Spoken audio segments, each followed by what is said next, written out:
হবিগঞ্জের মনতলায় চট্টগ্রাম থেকে সিলেটগামী তেলবাহী ট্রেনের ৬টি কন্টেইনার লাইনচ্যুত হয়েছে। এরপর থেকে সিলেটের সঙ্গে সারা দেশের রেল যোগাযোগ বন্ধ আছে। রাত ৯টার দিকে এই দুর্ঘটনা ঘটে। প্রত্যক্ষদর্শীরা জানিয়েছেন, ট্রেনটি লাইনচ্যুত হয়ে একাধিক বগি পাশের জমিতে পড়ে যায়। এ সময় কন্টেইনারগুলো থেকে তেল পড়া শুরু হলে আশপাশের লোকজন সংগ্রহ করে নিয়ে যায়। নোয়াপাড়া রেলওয়ে স্টেশনের স্টেশন মাস্টার মনির মিয়া জানান, আখাউড়া থেকে রিলিফ ট্রেন এসে উদ্ধার কাজ শুরু করেছে। তবে তাৎক্ষণিকভাবে হতাহত বা ক্ষয়ক্ষতির পরিমাণ সম্পর্কে কোনো তথ্য পাওয়া যায়নি। তিনি আরও জানিয়েছেন, লাইন সংস্কার ও উদ্ধার কাজ শেষ হলেই ট্রেন চলাচল স্বাভাবিক করা হবে।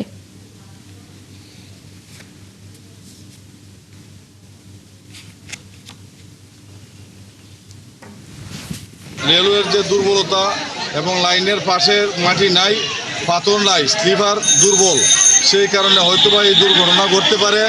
এমত অবস্থায় বর্তমান সরকারের সময়ে তেলের এই হাহাকার অবস্থায় এই ক্ষয়ক্ষতিটা আমাদের জন্য অত্যন্ত দুঃখজনক। প্রায় 6টা বগি ছিন্ন বিচ্ছিন্ন হয়ে গেছে। একটা বগি এখানে ব্রিজের নিচে খাদে পড়ে আছে, আর 3টা থেকে তেল ঝরতেছে। এখানে উচ্চজনতা এই তেল সংগ্রহ করতেছে, এদেরকে থামানো যাচ্ছে না। দর্শক, সংবাদের শুরুতে যেমনটি বলছিলাম, হবিগঞ্জের মনতলায় ট্রেন লাইনচ্যুত হয়েছে সেই খবর জানাবো। আমাদের সহকর্মী শাকিল চৌধুরী সেখানে রয়েছেন, যুক্ত হচ্ছে তার সঙ্গে। শাকিল, এখন সেখানকার কি অবস্থা দেখতে পাচ্ছেন? লাইনচ্যুত কন্টেইনারের উদ্ধার কাজ কি শুরু হয়েছে কিনা, সেখানকার সার্বিক পরিস্থিতি সম্পর্কে আমাদের জানাবেন।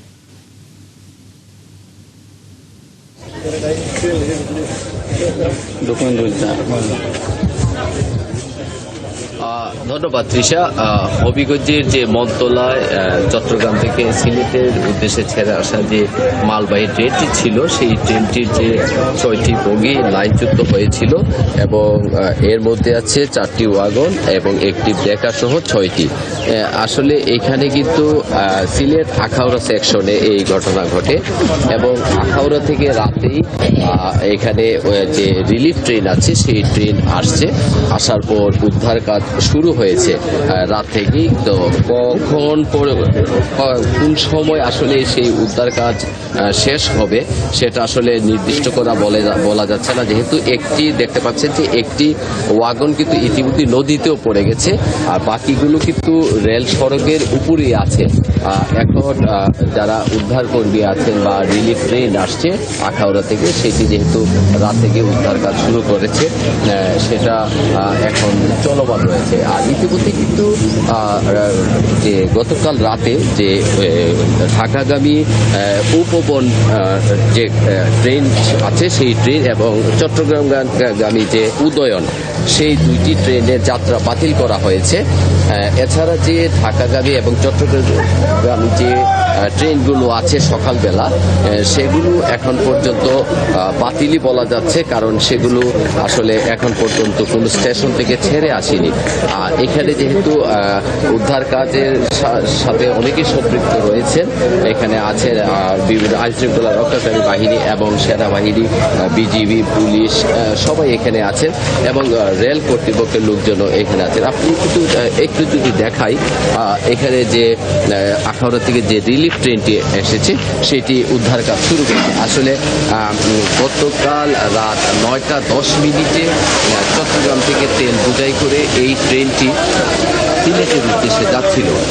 পরবর্তীতে এই হবিগঞ্জের মাধবপুর উপজেলার মনতলা রেল স্টেশনের কিছুটা অদূরে এই বগিগুলো লাইনচ্যুত হয় এবং প্রত্যেকটি ওয়াগনে কিন্তু তেল ছিল।